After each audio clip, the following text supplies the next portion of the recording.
发现一只疑似被虐待的小猫，生殖器官疑似被破坏，无法正常小便，胡须被剃掉，身上的毛剃得更是凌乱。接到求助信息，给我发的图片以为满身皮肤病，瘦的骨头清晰可见。发现人先把小猫救回去了，我也赶紧去接了。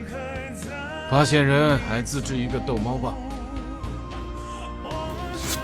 他还是有一些恐惧的。发现人说，约我流浪猫就剩他自己了，其他的都跑了，能吃能喝，状态还行，脾气也挺好。来医院做检查，口腔和皮肤还算健康。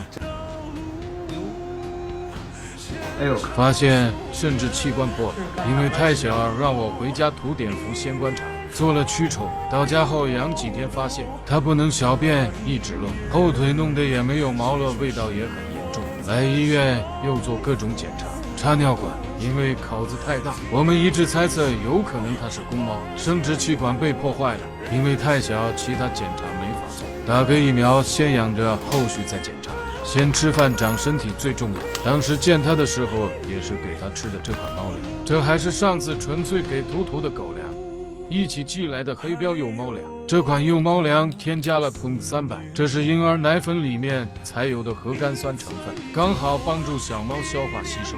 感谢纯粹一直的赞助，现在家里的小流浪几乎都吃的纯粹赞助的猫粮狗粮。还有纯粹在抖音面对全社会的爱心人士，开放了纯粹爱你小程序，可以免费申领纯粹全期猫粮，大家可以关注一下。不管怎么样，健康长大是首位。我们还没有名字，请姨姨们赐个名吧。